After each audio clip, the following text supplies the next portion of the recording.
30 দিনে spoken English আজকে তার পার্ট 16। এর আগে আমি আরও 15টা পার্ট করছি, আপনারা সেগুলো দেখে নেবেন। আর আজকে আমি আলোচনা করব প্রেজেন্ট পারফেক্ট কন্টিনিউয়াস টেন্স নিয়ে। প্রেজেন্ট পারফেক্ট কন্টিনিউয়াস টেন্সকে চিনতে হলে আমাদের দেখতে হবে সেখানে কোনো টাইম উল্লেখ আছে কিনা। যদি টাইম উল্লেখ থাকে তাহলে নিঃসন্দেহে বলে দেব সেটা প্রেজেন্ট পারফেক্ট কন্টিনিউয়াস টেন্স। আমরা একটা উদাহরণ দেখি, যেমন সে 3 দিন ধরে অসুস্থ। এখানে 3 দিন একটা কিন্তু টাইম উল্লেখ আছে, অতএব এটা আমাদের প্রেজেন্ট পারফেক্ট কন্টিনিউয়াস টেন্স। এখন প্রেজেন্ট পারফেক্ট কন্টিনিউয়াস টেন্স আমরা ইংরেজিতে চিনব কীভাবে? যদি কোনো সেন্টেন্সে আমরা দেখি হ্যাভ বিন অথবা হ্যাজ বিনকে দেখতে পাই, তাহলে বুঝব সেটা প্রেজেন্ট পারফেক্ট কন্টিনিউয়াস টেন্স। আমরা হ্যাভ বিন এবং হ্যাজ বিনকে কখন ব্যবহার করব?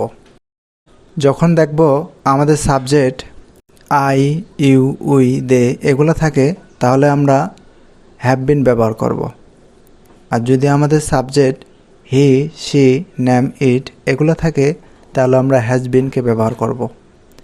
আমাদের এই জিনিসটা মাথায় রাখতে হবে। আমরা কিছু সেন্টেন্স দেখব, তাহলে বিষয়টা আপনাদের আরও ক্লিয়ার হবে। প্রেজেন্ট পারফেক্ট কন্টিনিউয়াস টেন্সকে ইংরেজি করতে গেলে আমাদের একটা স্ট্রাকচার মনে রাখতে হবে। সেটা হলো আমাদের সাবজেক্ট থাকবে, সাবজেক্টের পরে হ্যাভ বিন অথবা হ্যাজ বিন থাকবে, মেন ভার্বের সাথে আইএনজি যুক্ত থাকবে, আমরা সিন্স অথবা ফর ব্যবহার করব, প্লাস অবজেক্ট থাকবে। এবং প্রেজেন্ট পারফেক্ট কন্টিনিউয়াস টেন্সকে আমরা 3টা ফরম্যাটে, অ্যাফার্মেটিভ সেন্টেন্স, নেগেটিভ সেন্টেন্স এবং ইন্টারোগেটিভ সেন্টেন্স। যেমন অ্যাফার্মেটিভ সেন্টেন্সে আমরা কি বলছি যে 3 ঘন্টা ধরে বৃষ্টি হচ্ছে। 3 ঘন্টা এখানে সময় উল্লেখ আছে কিন্তু, তাহলে আমাদের সাবজেক্ট হবে ইট। এটার পরে আমরা কি বলেছিলাম?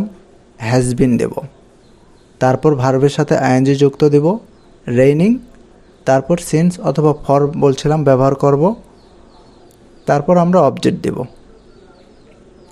ইট has been raining for 3 hours. পরের সেন্টেন্সটা নেগেটিভটা দেখি আমরা। নেগেটিভ করতে গেলে আমাদের হ্যাজ এর পরে নট বসিয়ে দেব, বাকি সব কিছু সেম থাকবে। It has not bin raining for 3 hours. এবার যদি আমরা ইন্টারোগেটিভ সেন্টেন্স করি, তাহলে হ্যাজটাকে সামনে নিয়ে আসব। Has it bin raining for 3 hours. 3 ঘন্টা ধরে কি বৃষ্টি হচ্ছে? সে 3 দিন ধরে অসুস্থ। তাহলে কি হবে আমাদের সাবজেক্ট? সাবজেক্ট হি, হির পরে আমরা কি বলেছিলাম? হ্যাজ বিন দেব, তারপরে অসুস্থ ইংরেজি ইল, ফর 3 ডেজ। সে 3 দিন ধরে অসুস্থ।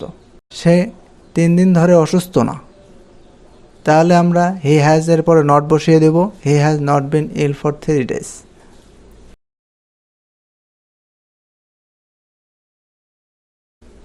সে কি 3 দিন ধরে অসুস্থ না?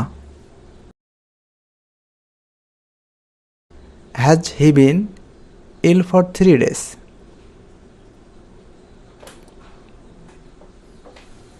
আমি যদি এটা দেখি আমি 7 দিন ধরে জ্বরে ভুগছি, তাহলে এখানে আমাদের সাবজেক্টকে আয়ের পরে আমরা কি দেব? হ্যাভ বিন দেব।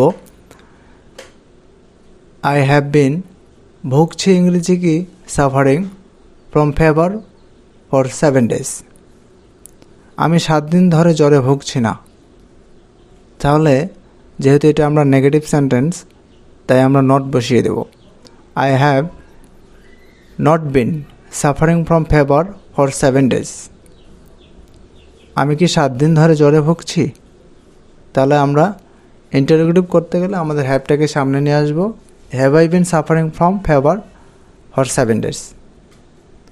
তো এভাবে আমরা সেন্টেন্সগুলো মেক করতে পারবো।